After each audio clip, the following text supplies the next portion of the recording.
هو الله العالم، إنما أوصته أن يغسلها من وراء الثياب، ما أحبت أن يطلع على ما جرى عليها من كسر الضليع. الولاد المتين مواليد اليوم الصبح الزهراء غسلت للحسن والحسين، ألبستهما ثيابا جديدة، ثياب نظيفة. الله العالم شلون ودعت أولادها.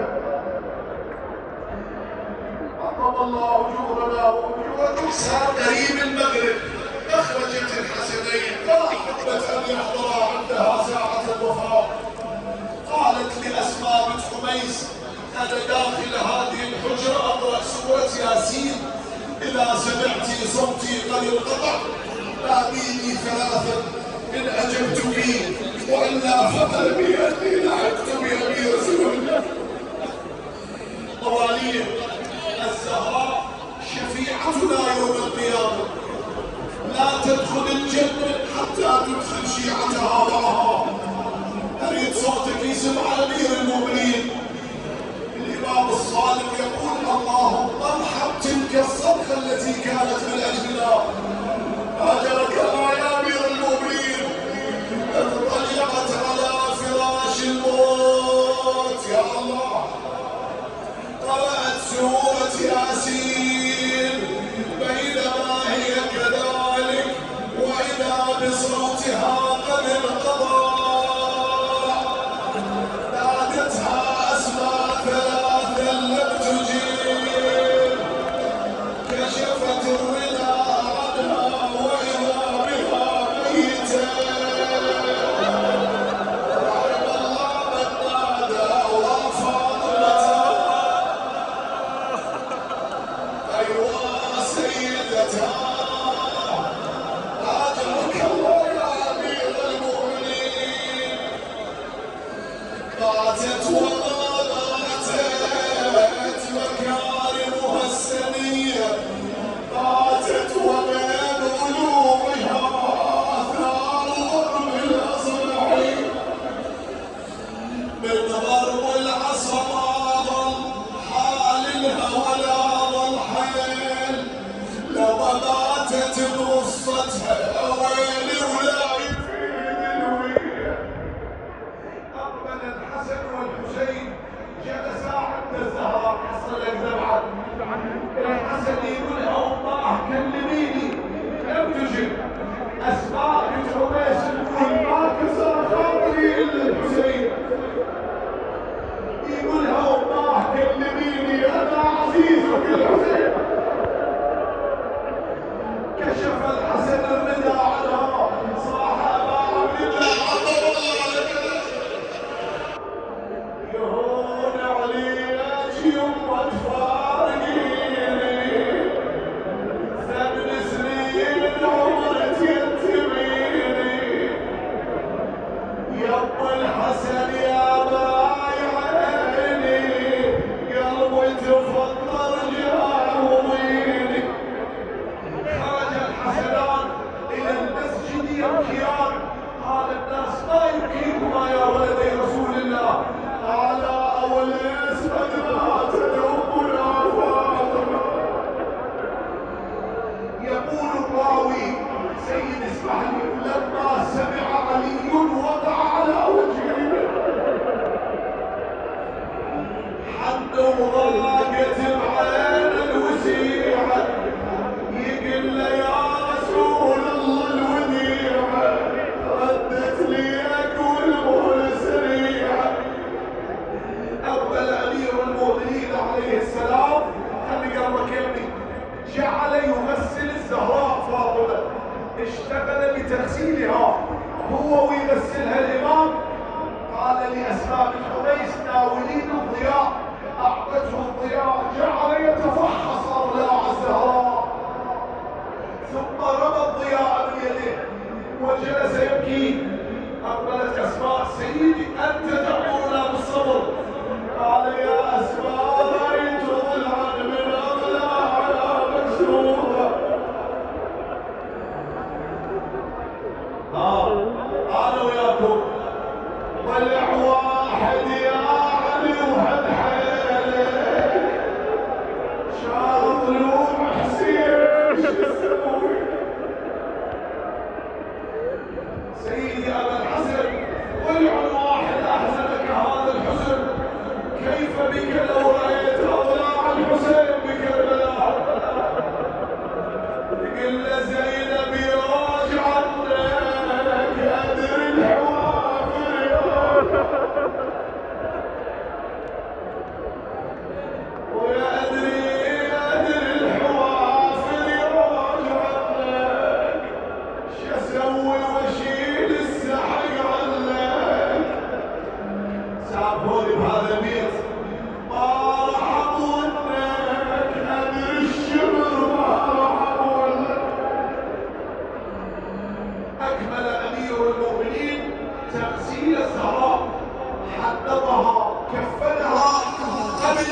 سيدنا علي الزهراء.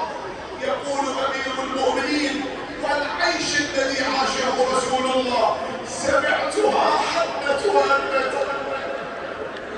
وأخرجت يديها من الكفن وردتهما إلى صدرها، وإذا بهاتف من السماء: يا علي يا علي نحى الحسنات عن أمهما فقد أبكى يا ملائكة السماوات. شعلوا نعش بنت النبي والكل شيع زهرة زينب تنادي الولي امشوا اللهور طلوع من مكسرة يا ابويا تدرون. لما اوصلها الى القبر التفت امير المؤمنين قال: يا ابا ذر اعني على حمل فاطمه. سيدي ابو الحسن انت طالع باب خيبر، انت طالع الصخره من فم القليل، ما تقدر تدفن الزهراء وحدك. انهارت قوالين. اقبل ابو ذر حمل الصديقه من جهه رجليها وقبل الامام من جهه راسها وانزلها الى محوله قبرها. سيدي حفرت بيدك يا علي قبر الاحباب وسدتها بدمع عينك والابصار. ثم التفت الامام الى قبر رسول الله قال: يا رسول الله قد استرجعت الوديعه واخذت الرهينه. سيدي سامحنا، الوديعه ترجع سالمه لاهلها. كيف رددت وضعت النبي وضلعها مكسور؟ راح نختم. امير المؤمنين التفت للمشيعين قال: انصرفوا. انصرف المشيعون، بقي علي وحده جعل يدور حول قبر الزهراء وهو يقول: أرامل الدنيا علي كثيرة وصاحبها حتى الممات عليل، وإن افتقادي فاطمة بعد أحمد دليل على أن لا يدوم. سأل عمار بن ياسر قال: سيدي هل تصاب امرأة بمثل ما أصيبت به الزهراء؟ قال الإمام: نعم، تلك هي ابنتي زينب.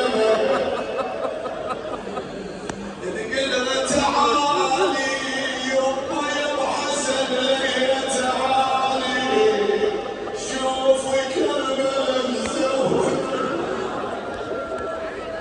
هذا البيت أمر يوم العاشر.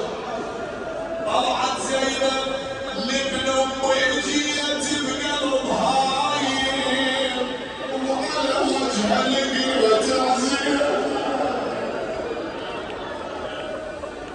موجود يا ابو حسين